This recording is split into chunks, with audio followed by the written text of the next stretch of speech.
Fala pessoal, Dirceu Rezende aqui de novo. Esse é o primeiro vídeo, né, da parte de demonstrações do PowerCLR, e nesse vídeo eu vou falar um pouquinho sobre tratamento de arquivos.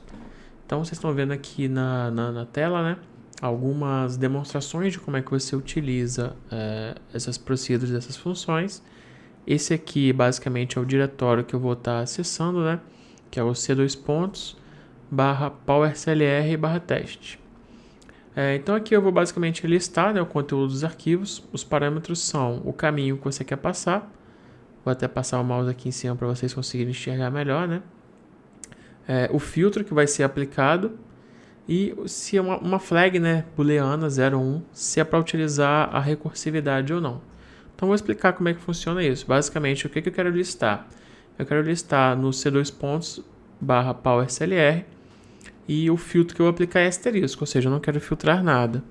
E recursivo 0,1, ele quer dizer que eu quero listar também os arquivos que estão nas subpastas ou somente no nível principal, né, no nível raiz.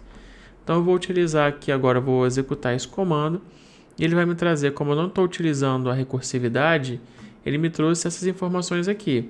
Basicamente eu tenho 4 diretórios, né, dentro dessa pasta PowerCLR, que são esses diretórios aqui. c:/PowerCLR binários, temp, teste e teste, teste2 e teste. É a mesma coisa que eu vejo aqui no file system, né? Então basicamente são 4 diretórios. Aqui retornou 4 linhas na minha tabelinha aqui. Se eu for utilizar agora a recursividade, ele vai começar a listar os arquivos que estão dentro desses diretórios também.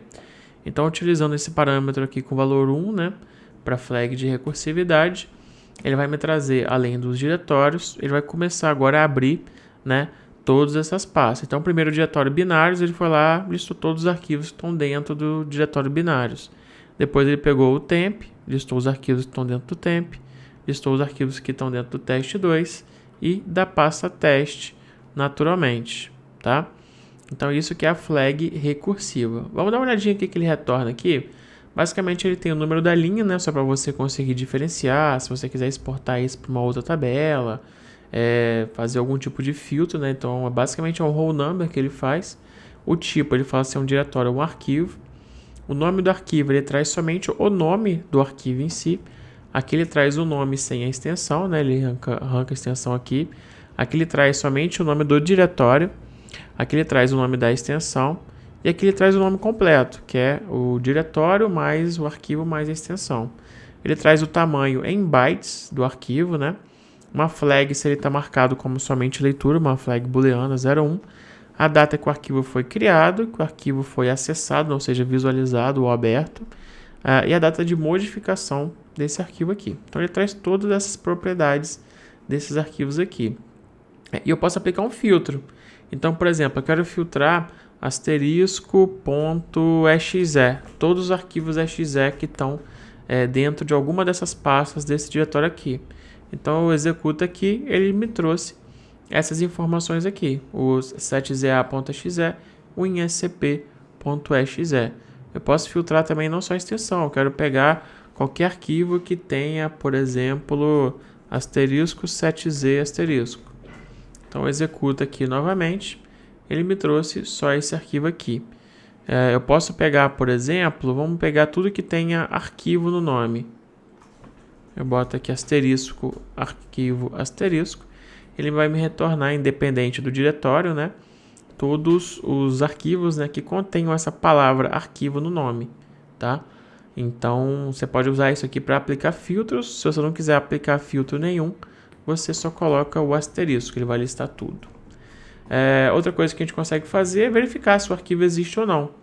Então, basicamente, eu posso utilizar, né, ele retorna um valor bit, né, que é basicamente um 0 e 1. Se o arquivo existir, ele retorna 1. Se não existir, retorna 0. Então, eu posso fazer um if, por exemplo, numa procedure ou algum código. Se o arquivo existe, faz alguma ação, se não, faz outra. Nesse caso aqui, eu estou mandando ele verificar se esse arquivo existe. Se existir, ele vai printar o arquivo existe. Posso botar um else aqui, print, o arquivo não existe. Então, vou executar de novo, ele printou, o arquivo não existe. Vamos criar esse arquivo para ver se ele vai acertar. Então, eu venho aqui, pasta teste. Vou criar um arquivo aqui qualquer, setza.exe. Vou criar aqui um arquivo zerado. Ele falou que o arquivo não existia, acabei de criar. E agora ele fala, o arquivo já existe. Beleza? Funcionando legal. Agora eu vou fazer uma cópia, né? Eu vou mandar apagar esse arquivo que eu acabei de criar aqui, que é um arquivo zerado, né? E eu vou utilizar a função agora arquivo cópia. Eu passo o nome do caminho da origem, o nome do caminho do destino e uma flag se eu quero sobrescrever o arquivo ou não. Se eu passar a flag 1 e o arquivo já existir, vai sobrescrever. Se eu passar a flag 1 e o arquivo não existir, ele vai copiar, né? Se eu passar a flag 0 de sobrescrever e o arquivo já existir, ele vai acusar uma mensagem de erro falando que o arquivo já existe e a flag está com o valor 0. Então eu vou executar esse comando aqui. Basicamente ele vai copiar esse arquivo da pasta binários para a pasta teste. Eu vou executar aqui. Então ele fala, o arquivo tal foi copiado para o caminho de destino com sucesso. Se eu tentar executar isso de novo agora, ele vai acusar essa mensagem de erro aqui, ó. Application exception, o arquivo de destino, c2.powerslr teste setza.exe já existe e a flag sobrescrever está definida como 0. Então, basicamente isso, tá? E agora a gente até pode utilizar essa função aqui para falar que o arquivo já existe. O arquivo já existe, ou por exemplo, eu posso copiar só se o arquivo não existir. Ele também tem como você renomear o arquivo, né? Então, se a gente for ver aqui, eu acabei de copiar esse arquivo setza, tá? Que agora esse arquivo existe. Eu vou renomear de setza para setza alterado.exe. Então, eu vou executar aqui. O arquivo foi renomeado com sucesso, né? Conforme a mensagem indica aqui. E agora eu vou acessar o diretório e ele foi mudado, né? Renomeado para setza alterado. Eu posso apagar agora, né? Utilizar essa procedura aqui de apagar o arquivo. Então, eu passo o caminho do arquivo e o arquivo foi apagado com sucesso. Vou olhar aqui no diretório, não existe mais esse arquivo.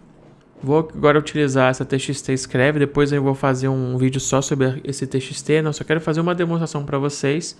Eu vou criar um arquivo de texto aqui no meu disco, que vai estar nesse caminho aqui, powerslr teste arquivo.txt. O conteúdo desse arquivo vai ser essa string teste aqui. Isso aqui poderia ser uma variável, poderia ser qualquer coisa que você queira gravar, inclusive com quebra de linhas, né? A codificação do arquivo vai ser o TF8. O formato de quebra de linha vai ser o Windows, né? Que é o /n/r/n, que é o carriage return e o line feed. Os formatos que são suportados é Windows e Unix ou Linux, que aí é só o /n, só o line feed. E o Windows é o carriage return e o line feed, caracteres 13 e 10. E o append, né, é uma flag binária também, ele 0 e 1. Se você colocar append 0, toda vez que você mandar gravar, ele só vai sobrescrever o conteúdo do txt. Se você colocar append 1, ele vai sempre incluir o conteúdo que você quer gravar ao final do arquivo. Então, eu vou mandar executar esse comando aqui. Vocês vejam que esse arquivo aqui, ó, arquivo.txt já existe. Eu vou apagar esse arquivo aqui. E aí eu vou mandar gravar essa string teste. Então ele falou que foi escrito com sucesso, né? Acabou de criar esse arquivo aqui chamado arquivo.txt. Vou mostrar aqui para vocês. Ele gravou esse teste aqui. Vou colocar aqui agora teste 2. Vou mandar gravar de novo. E agora ele foi sobrescrito, virou teste 2. Se eu mudar essa flag append aqui para 1, colocar teste 3, executo. Agora o que ele fez? Incluiu aqui teste 3. Colocar teste 4, mando gravar, colocou o teste 4. E se eu quiser colocar uma quebra de linha, por exemplo. Se eu quiser colocar uma quebra de linha, o que eu faço? Vamos lá, teste 5. Append 1, dou uma quebra aqui mesmo, né? Dou um enter aqui, dou um backspace para voltar e mando executar agora. A gente vai abrir aqui o arquivo de novo, pulou linha, teste 5. Botar teste 6, botar outra quebra de linha, botar duas agora, ele vai dar um salto, né? Gravo de novo, saltou, deu mais uma quebra, teste 6. Se eu mudar aqui para append igual a 0 de novo, ele vai sobrescrever todo esse conteúdo por esse texto. Agora é só o teste 6, né, com essas duas quebras igual tá aqui. Tem uma procedure só para definir modo somente leitura, então eu executo ela. Esse arquivo aqui mesmo, que não estava somente leitura, agora ele é. Então se a gente for olhar aqui as propriedades do arquivo, né, botão direito, propriedades, aqui ó, read only, está marcado. Se eu tentar executar agora esse mesmo comando de escreve, ele vai acontecer o que nesse arquivo? Vai dar uma mensagem de erro. Acesso ao arquivo.txt foi negada porque ele não tem permissão de escrever no arquivo. Se eu executar de novo essa procedure de somente leitura e mudar o valor para 0, agora ele foi e tirou, né, a flag de somente leitura. Posso conferir clicando aqui, propriedades, desmarcou a flag. Se eu mandar gravar o arquivo agora, ele gravou com sucesso, não deu erro mais. Tem algumas funções também legais aqui, que ele retorna a data de criação do arquivo, né? A gente consegue pegar todos esses valores aqui utilizando aquela função de tabela que é arquivos listar, mas dependendo da necessidade, às vezes eu só quero retornar essa informação, eu não quero ter que pegar, rodar aquela outra consulta, pegar uma coluna. Essa aqui acaba sendo mais rápida só para essa necessidade aqui, né? Então ele já retorna isso como um datetime, né? Só com essa informação. Mesma coisa para o arquivo de modificação também, ele retorna aqui normalmente. O tamanho do arquivo ele retorna aqui em bytes, como big int, né? Ele também tem o tamanho do arquivo em disco, que dependendo da quantidade de blocos, né, do disco, esse tamanho pode modificar bastante. Então um exemplo disso, por exemplo, esse arquivo aqui, .rar, compactado.rar. Se eu clicar aqui em propriedades, eu vejo que o tamanho dele é 1611 bytes, mas o tamanho em disco dele é 4096 bytes. Então se eu for conferir aqui e eu modificar o nome do arquivo para pegar esse compactado.rar, vamos ver se ele vai trazer essa diferença executando o tamanho e o tamanho do disco. Opa, coloquei o caminho errado aqui. Então a gente executa aqui, basicamente, olha o que ele retorna. O tamanho do arquivo, 1611 bytes. O tamanho do arquivo no disco ocupa 4 KB, justamente por essa questão de alocação de espaço no disco. Então, provavelmente o meu HD foi formatado com 4 KB, né? Que é o tamanho mínimo do bloco. E por conta disso tem essa diferença aí no tamanho. Dependendo de para que você vai utilizar, isso pode ser útil, né? E essas funções aqui, basicamente, elas, a partir de um caminho que você passa, ela retorna o nome do diretório, o nome do arquivo ou o nome da extensão. Então, nesse caso aqui, a primeira função ele retorna o nome do diretório, a segunda retorna somente o nome do arquivo e a terceira retorna somente o nome da extensão. Então, é muito mais rápido, né, do que ter que ficar fazendo char index, split, um monte de coisa. Essas funções já retornam isso aqui para você automaticamente. Temos agora algumas funções de leitura de arquivo. Então, ele retorna o conteúdo, né, desse arquivo aqui e permite que você especifique a codificação dele. Aqui eu estou especificando o TF8. Esse arquivo está vazio, então ele retorna nulo, né? Diferente, por exemplo, de um arquivo que realmente está vazio, ele retornaria uma string vazia. Nesse caso aqui o arquivo existe, só que ele está realmente vazio. A gente também tem a função retorna string, né? Nesse arquivo ler retorna string sem esse underline encode no final, que ele tenta identificar automaticamente se está como ISO, né? Formato ANSI ou UTF, e automaticamente ele já tenta retornar o encode incorreto. Enquanto o primeiro método aqui você pode especificar manualmente. Então aqui ele retorna também, né? E basicamente o que ele faz é retornar o conteúdo de um arquivo como uma string aqui no banco. Então ele vai ler esse arquivo todo aqui, né? Tô forçando ele a ler como UTF-8, então ele está trazendo os acentos corretamente, porque esse arquivo foi codificado com UTF-8. Então ele está trazendo os acentos corretamente. Se eu mandar ele tentar ler com o formato ISO 88591, né, que é o do Brasil aqui, como o arquivo foi codificado como TF8, ele vai trazer a acentuação toda errada, tá? Da mesma forma que se eu fizer o inverso, eu pegar um arquivo que foi codificado como latim e mandar abrir como TF8, ele traz os acentos todos errados. E se eu mandar ler esse arquivo lá que foi codificado como latim utilizando a ISO 88591, ele traz a acentuação correta também. E enquanto utilizando essa função aqui, string, independente se eu estou lendo o arquivo como TF ou o arquivo como latim, eu não preciso especificar a codificação, porque ele já faz esse trabalho para mim, né, automaticamente. Claro que dependendo do arquivo, de como que ele foi codificado, pode ser que essa função que detecta automaticamente não funcione corretamente, e aí você precisa especificar manualmente qual que é o encoding que você quer utilizar. Então, para isso que ele serve. Então, vocês viram aqui que ele vai retornar o conteúdo do arquivo como uma string, uma coluna string. Você pode pegar isso e depois gravar em algum outro lugar e fazer a transformação que você precisa. Só que em alguns momentos você quer que ele leia o arquivo como uma tabela. Então, se o arquivo tem 1000 linhas, ele vai retornar uma tabela de 1000 linhas igualmente, igual o arquivo existe, né? E para isso que serve a função FNC arquivo ler. Então, eu executo ela, ele retorna uma tabela para mim. Então, essa tabela aqui, cada linha é basicamente uma quebra de linha do arquivo mesmo, né? E aí, como é uma função tabular, eu posso brincar com essa retorno dessa função aqui. Posso aplicar where desse texto igual a essa cedilha. Por exemplo, ele vai me retornar certinho. Eu posso fazer vários tipos de tratamento aqui, né? Posso fazer order by, posso fazer várias coisas aqui. Inclusive, posso fazer um into test. Executa aqui o meu comando. Ele pegou o resultado dessa consulta e jogou na tabela temporária teste. Eu faço agora select asterisco from test. Ele trouxe agora o conteúdo, né? Que eu peguei do arquivo e coloquei dentro dessa tabela temporária aqui. A gente também tem a FNC arquivo ler encode, que faz nada mais nada menos que a mesma coisa que a de cima, mas ele deixa você especificar manualmente a codificação que você quer. O primeiro aqui ele pegou com o TF, o segundo pegou com o latino. Então ele pegou os caracteres errados, né, o encoding errado, porque o arquivo que eu estou lendo é um arquivo codificado com o TF8. Também temos tratamento de diretórios, que funciona basicamente igualzinho a parte de arquivos. Eu tenho a função FNC diretório existe. Ele vai retornar 0 ou 1 se o diretório existe ou não.